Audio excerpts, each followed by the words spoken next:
45 centuries ago, a man sat down beside the Nile and opened a journal. His name was Murr. He wrote down his days, where his crew sailed, what they carried, what they were building. That journal still exists. It is the oldest piece of writing on paper ever found. And in it, a man who helped raise the Great Pyramid tells you, in his own words, exactly how it was done.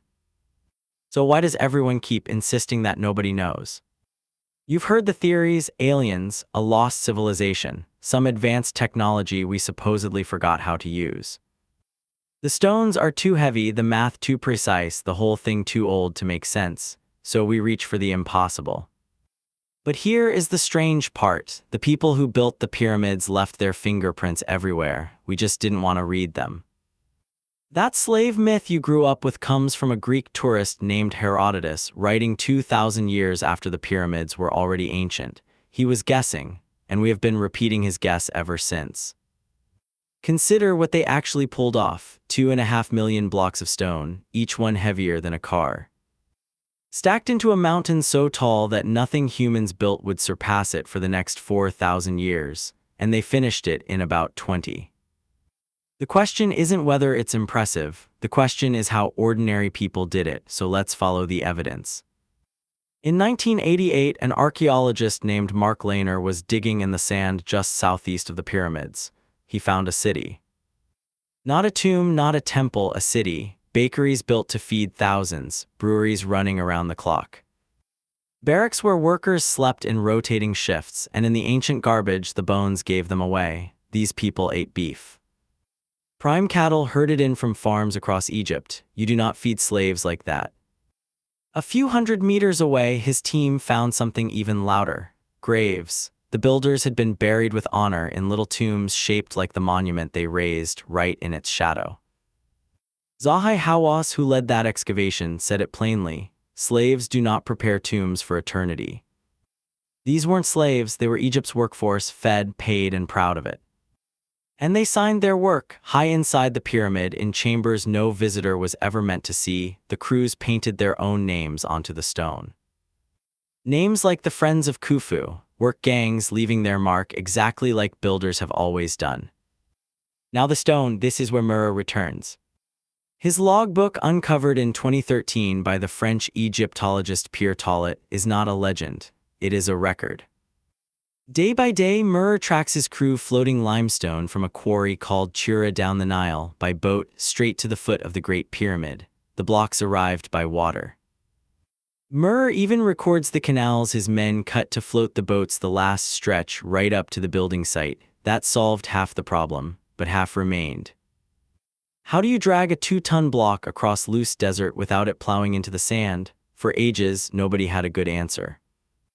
Then in 2014, a physicist in Amsterdam named Daniel Bonn tried the simplest thing imaginable. He wet the sand, just enough, not too dry, not too soaked.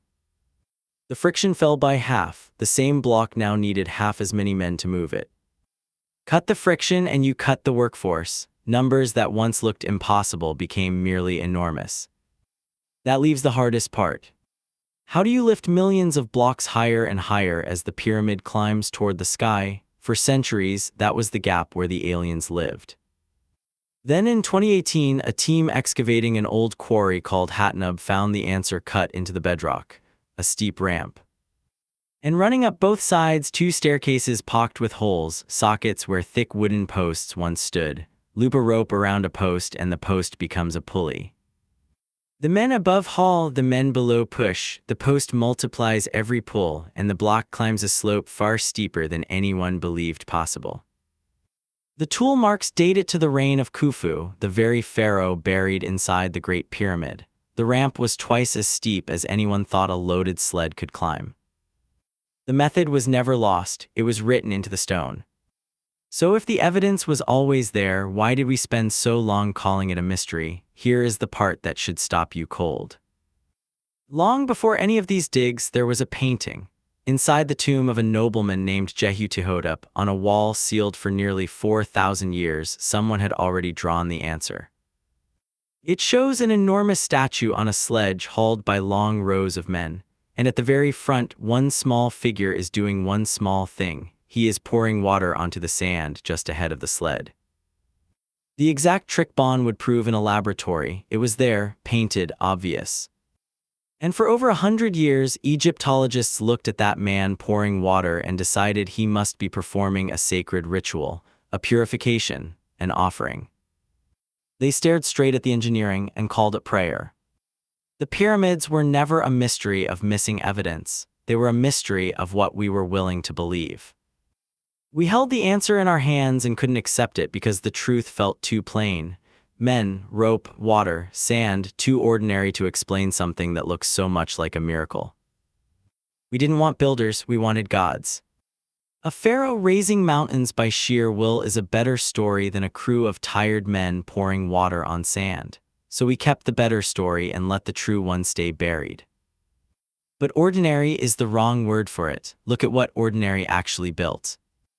Every road you have ever driven was laid by people you will never meet. Every building you have ever stood inside was raised by strangers, working towards something none of them would live to own.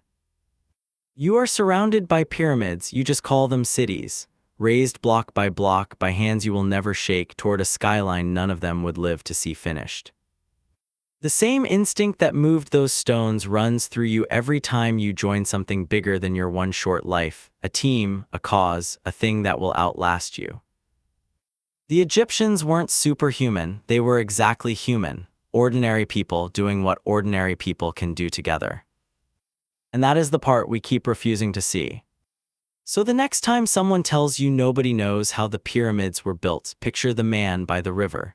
Picture Murr, 4,500 years ago, dipping his reed in ink, writing down an ordinary day at work.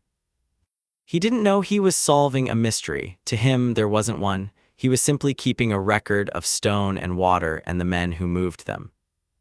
The pyramids aren't proof of something we lost. They are proof of what you already are, not gods, not aliens, but people.